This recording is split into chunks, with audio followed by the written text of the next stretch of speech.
샬롬 할렐루야. 욥기 11장 12절에서 20절이요. 허망한 사람은 지각이 없나니 그의 출생함이 들나귀 새끼 같으니라. 만일 네가 마음을 바로 정하고 주를 향하여 손을 들 때에 네 손에 죄악이 있거든 멀리 버리라. 불의가 네 장막에 있지 못하게 하라.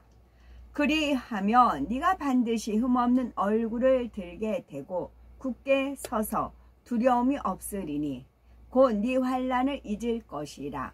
네가 기억할지라도 물이 흘러감 같을 것이며 네 생명의 날이 대낮보다 밝으리니 어둠이 있다 할지라도 아침과 같이 될 것이요. 네가 희망이 있으므로 안전할 것이며 두루 살펴보고 평안히 쉬리라. 네가 누워도 두렵게 할 자가 없겠고 많은 사람이 네게 은혜를 구하리라. 그러나 악한 자들은 눈이 어두워서 도망할 것을 찾지 못하리니 그들의 희망은 숨을 거두는 것이니라. 욥기 강의 26번째 환난은 죄에서 온다입니다. 모든 환난의 원인은 죄에 있다는 것과 우리가 죄에서 돌이켰을 때 어떤 축복이 임하는지 말씀드립니다.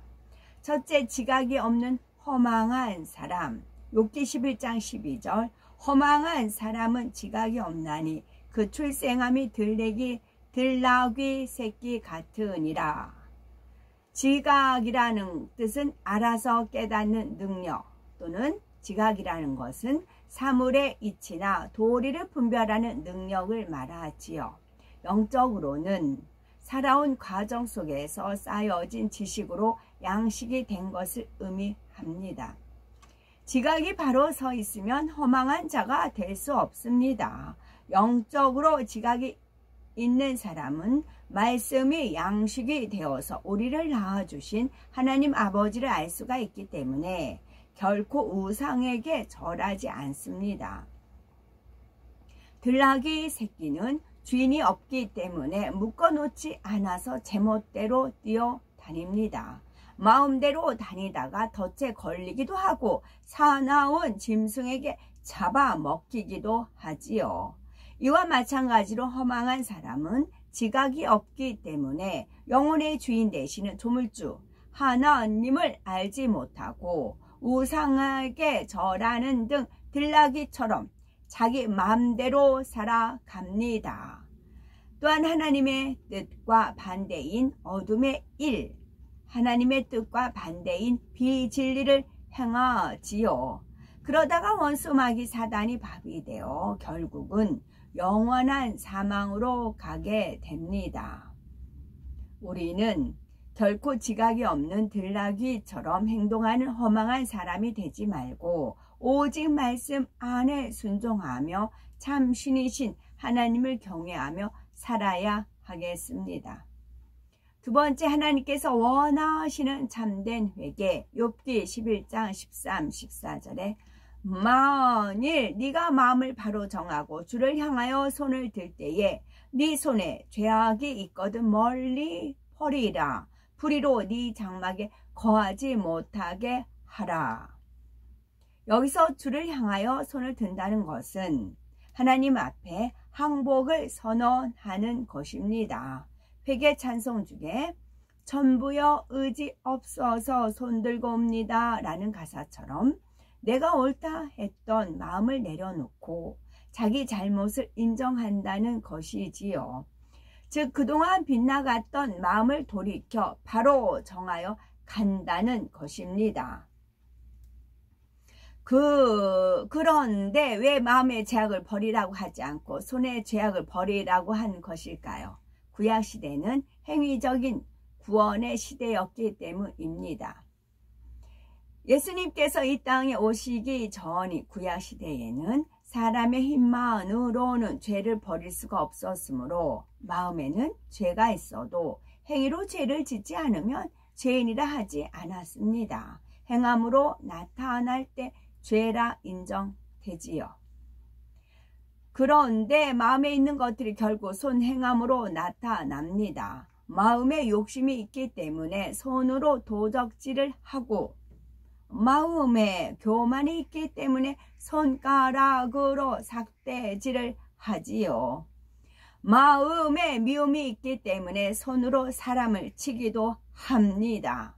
이처럼 모든 죄는 근본적으로 마음에서 나옵니다.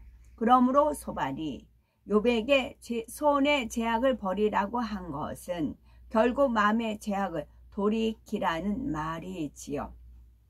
불의로 네 장막에 거하지 못하게 하라 라는 것은 우리가 머무는 모든 곳에서 불의를 제하여 버리라는 의미입니다. 즉 마음과 생각, 가정, 일터, 사업터 등 모든 분야에서 죄악을 사라지게 하라는 의미이지요. 우리가 회개할 때 죄악을 중심에서 인정하고 하나님 앞에 진실하게 토설합니다. 이것이 참 회개라면 이제 죄악에서 돌이켜야 합니다. 혈기 내고 다투던 사람이 짜증을 버리고 다툼을 그쳐야 합니다. 불평하며 서운해하던 생각을 자신의 악이라고 인정하고 이제는 감사의 조건을 찾아 고백하며 기뻐해야 하지요. 단지 회개한 상황만 모면하고 바꾸는 것이 아니라 나의 마음과 생각 모든 삶에서 그리해야 하는 것이지요. 이것이 아버지 하나님께서 원하시는 참 회개고 참 변화입니다. 세 번째, 죄악을 버릴 때 임하는 축복. 욥기 11장 15절에 그리하면 네가 정녕 흠없는 얼굴을 들게 되고 굳게 서서 두려움이 없으리니 네가 추억할지라도 물이 흘러감 같을 것이며, 흠없는 얼굴을 든다는 것은 하나님 앞에 부끄러움이 없이 떳떳하게 얼굴을 들 수 있다는 의미입니다. 사람은 죄가 있으면 불안하고 곤고하며 죄책감 때문에 하나님 앞에 떳떳하지 못하지요. 또 진리를 깊이 알아갈수록 자신의 부족함을 깨닫기 때문에 하나님 앞에 부끄러움을 느끼게 됩니다. 그러나 진리 안에 온전히 거함으로 우리 마음에 책망할 것이 없는 단계가 오면 하나님 앞에 담대함을 얻고 무엇이든지 구하여 응답을 받습니다. 반대로 죄악이 있으면 하나님 앞에 설 수 없고 아무리 열심히 부르짖어도 어떤 응답도 받을 수가 없습니다.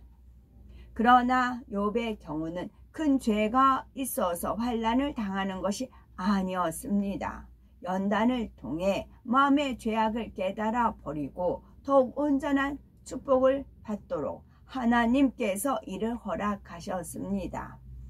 그런데 소발은 이러한 하나님의 사랑의 섭리를 알지 못했기에 욥이 죄를 지었기 때문에 이런 일을 당했다고 오해하고 있지요.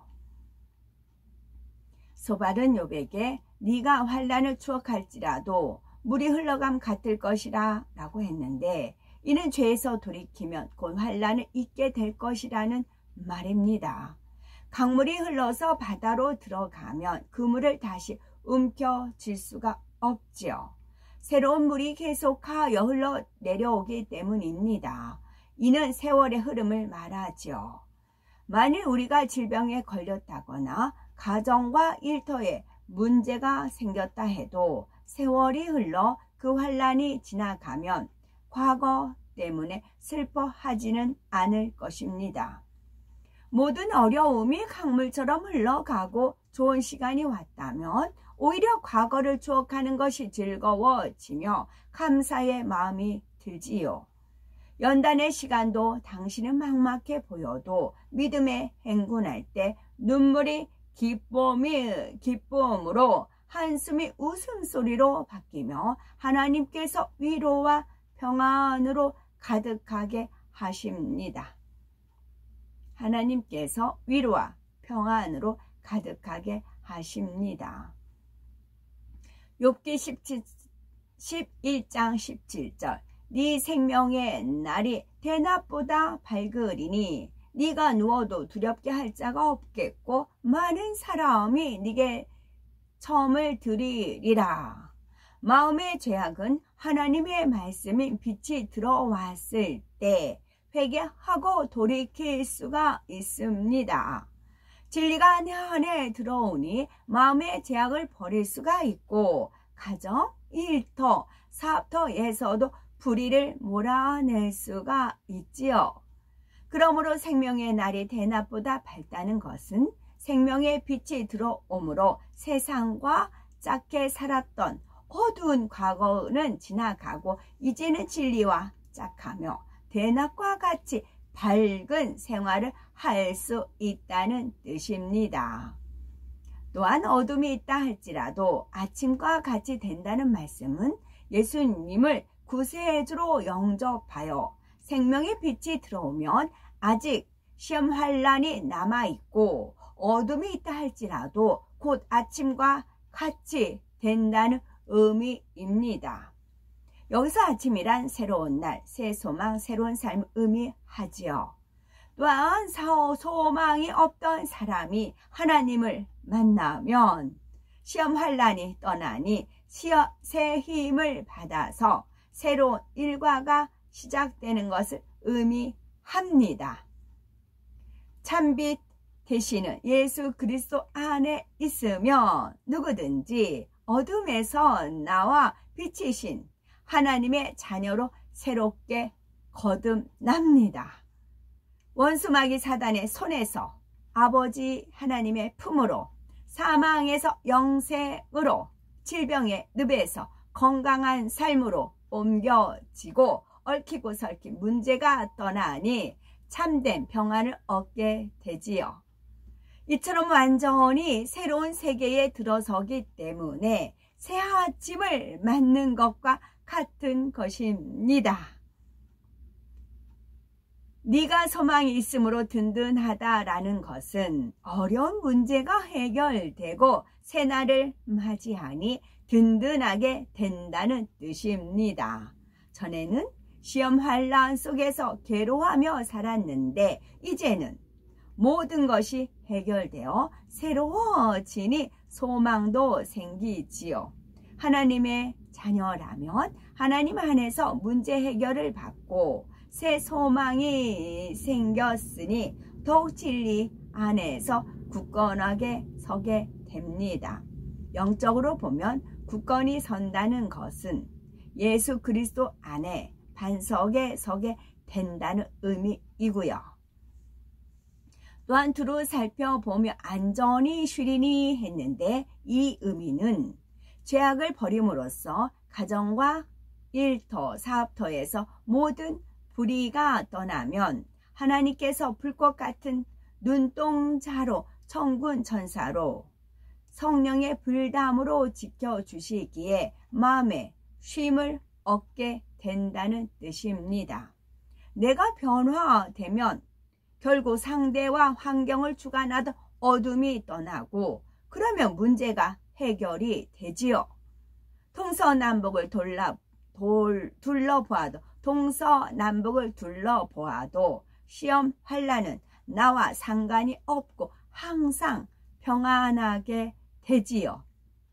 누워도 두렵게 할 자가 없다는 것은 진리 안에 굳건히 서면 원수 마귀가 역사할 수 없기에 두 발을 쭉 뻗고 잠을 잘 수가 있다는 말씀입니다. 하나님의 사랑의 품 안에서 평안하고 안전한 삶을 누리는 것이지요. 처음이라는 것은 문자적으로는 아첨이라는 말과 같으며 여기서 호의라는 뜻으로 이해하시면 되겠고요. 따라서 많은 사람이 네게 점을 드린다는 것은 많은 사람들이 욥에게 호의를 베풀며 은혜를 구한다. 즉 존경과 사랑, 물질 등 많은 것들을 공급하게 된다는 것이지요. 죄에서 떠나 진리 가운데 살아가니 하나님께서 사람들의 마음을 주관하여 들어와도 복을 받고 나가도 복을 받고 얻게 된다고 해 주시는 것입니다. 세 번째, 악한 자의 소망은 끊어지고 욥기 11장 20절. 그러나 악한 자는 눈이 어두워서 도망할 곳을 찾지 못하리니 그의 소망은 기운이 끊김이니라. 진리 안에 살지 못하는 악한 사람은 영적인 눈이 어두우니 하나님의 말씀을 받아들이지 않고 믿으려고 하지 않습니다. 또 하나님을 믿는다 하며 진리를 한다 하지만 지켜 행하지 않으니 여전히 영적으로는 소경과 같지요. 그러니 이런 이들은 잘 보이지 않아서 도망할 곳을 찾지 못한다는 것입니다. 그렇다면 어디로 도망가야 한다는 것일까요? 사망의 늪에서 생명의 길, 사망의 늪에서 영생의 길로 도망해야 합니다. 시험 환난이 아니라 빛으로 도망해야 하는데 영적인 눈이 어두워지면 도망할 길을 찾지 못합니다. 나의 죄악으로 어려움이 왔는데 인정하지 않고 환경 탓, 누구 탓하니 문제 해결할 길을 찾지 못하고 계속 헤매는 것이지요. 우리가 진리 안에 살지 않고 죄를 버리지 않는다면 자연히 영안이 어두워짐을 알아야 합니다. 결국 도망할 길을 찾지 못하니 악한 자의 소망은 기운이 끊어지고 말지요. 악한 자는 악을 계속 쌓아가니 종국에는 더 나갈 힘을 잃고 무너져 내리며 기운이 끊어짐으로 영원한 사망인 지옥으로 갈 수밖에 없습니다. 우리가 진리 안에 살지 않고 죄를 버리지 않는다면 자연히 영안이 어두워집니다. 반대, 우리가 진리 안에 살고 죄를 버리고 성결되면 명심하면 자연히 영안이 열립니다. 각종 사고와 질병, 재앙과 환난의 위험이 도사리고 있는 오늘날 수많은 사람들이 앞일을 염려하며 살아갑니다. 그래서 건강진단을 수시로 하며 보험과 투자 등으로 여러 대비책을 세우지만 그것으로 해결되지는 않습니다. 인생의 가장 완벽한 재앙 대비책은 바로 전지전능하신 하나님을 의지하는 것이지요. 잠언 1장 33절에 오직 나를 듣는 자는 안연히 살며 재앙에 두려움이 없이 평안하리라 말씀한 대로 모든 죄와 악을 벗어버리고 진리로 변화되는 만큼 환난이 떠나고 두려움이 없이 참된 평안을 누릴 수가 있습니다. 이것이 정답입니다. 늘 저는 환난, 시험, 쉴 새가 없었죠. 그런데 이 말씀을 배우고 나서는 죄와 악, 진리로 변화되는 만큼 환난은 벗어지더라고요.